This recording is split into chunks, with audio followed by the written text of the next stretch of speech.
Has anybody ever come up to you and said, "Thank you for arresting me"?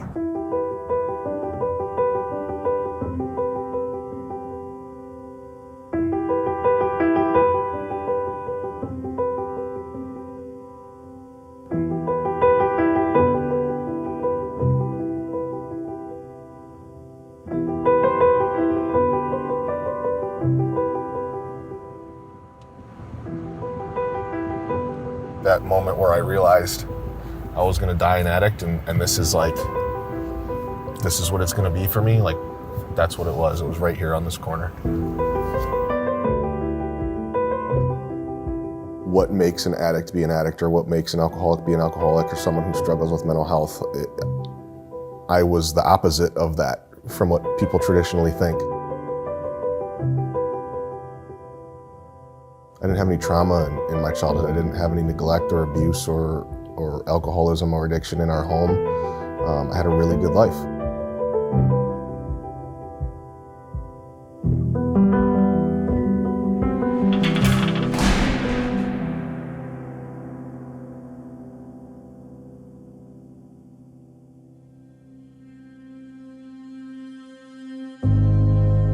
This is a deadly substance. Whether you ingest it, inject it, snort it, smoke it, this will kill you. And there's a short amount of time where we can intervene. And we don't always win. The last month, we've had half a dozen pediatric deaths due to someone's carelessness. Leaving drugs out, using drugs and forgetting to put them away, or just not watching the child. What can we do? How can we protect these kids? Is there something we could have done different? Is there something we could have done better? How do we prevent this? It's become one of the most common runs we go on. It used to be when, I've been on the job 27 years, when we had an overdose, it was sort of, we would all be in chaos trying to figure out what's going on, what is happening. And now you go on an unconscious unknown and it's business as usual. I would approximately say I've administered 50 to 75 doses of Narcan within the 10-year time span. Well, the very first time, obviously, we were scared. A lot of us were like, we're not medical providers. We don't understand. Like, what are we doing? Coming back 10 years, I would say all of us now are comfortable with administering Narcan because of how many times that we do that. When I say administering, I'm talking about the inhalant. We don't give injectables. We leave that up to the fire department. 90% of what we do is medical. So that leaves 10% of our runs are fires. And about 2% of the runs we go on are overdoses. So we go to a lot of overdoses. We may go anywhere between 1,200 and 2,000 overdoses a year. I can't remember the last time I went through a shift that we didn't have an overdose. We give the Narcan, and then there's that agonizing time between when we administer the Narcan and it works. No matter how much you give, there's still a time it takes. And there's always the aftermath of what are they gonna be like when they wake up? Are they gonna be thankful? Are they gonna be angry? Are they gonna be violent? Are they gonna vomit all over us? Are they gonna swing at us?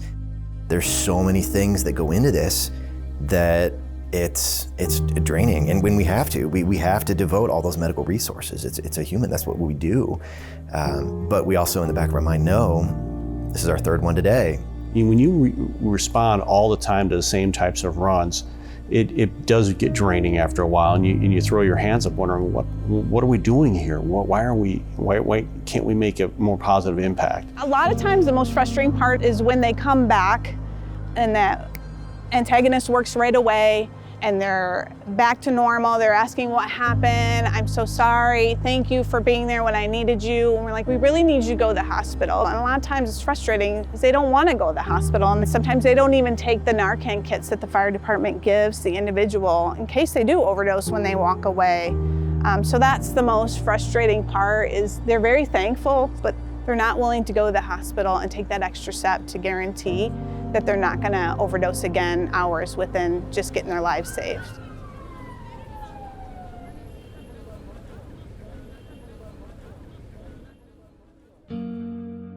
When we go to an overdose situation and an officer were to administer Narcan, what we're looking to get back, maybe hopefully, is a thank you really that you understand where we're coming from, that we are there to preserve life, and we want to reverse the effects of the overdose, and we really want you to be protected members of society to address society together and fight this addiction for other people.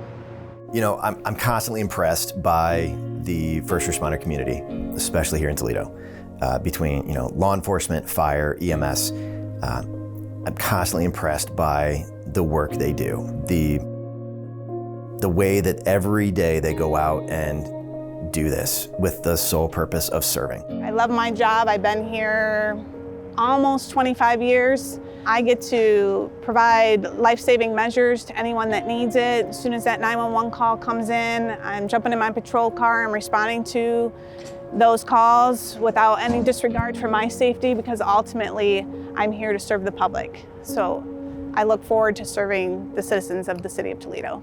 When the tones go off and care has to be rendered, there's not a more professional group of people that go out there and do. It doesn't matter at that point when they're sitting in a basement filled with, you know, garbage up to the ceiling. Our members save a life and they do fantastic work. When you start talking it out as a crew, you start seeing that this person has a family.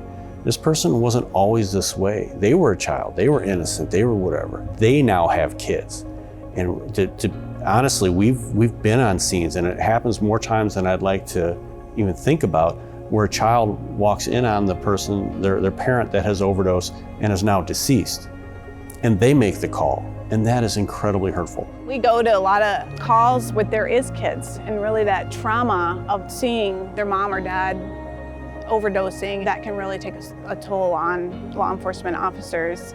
But looking at the child, knowing that the Narcan has reversed those effects, really puts a highlight in our day.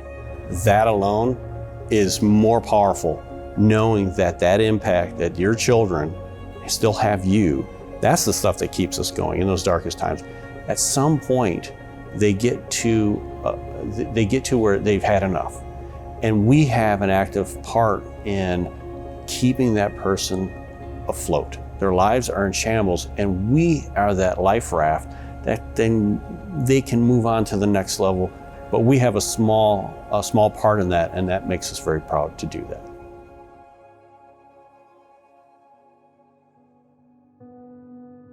Matt, it's great to see you again. Our paths have crossed several times over the last, I guess, 16 years now. It's wild to think about. I'm glad that we're, you know, having a coffee rather than you putting handcuffs on me this time. Right? Yes. Yeah. I remember trying to give you some words of advice. But as police officers, you know, we're in people's lives a very short period of time. We're in people's lives at their worst moments. We just hope that interaction with people turns out to be a positive one, and hopefully that some good comes out of it. That's all that the officers are really looking for. I guess the beginning part of our relationship didn't start off on the best foot. And No. it's cool that it ended up, you know, Yeah. we're having coffee here, but I mean, I just remember the first time I ever came in contact with you, I was in the very, very beginning phase of my addiction, and it was not pretty. Like, oh my God, this is where my life is leading me to now, like, have interactions with the law. I'm in the back of a cop car right now. This is not the Matt that my parents raised me to be.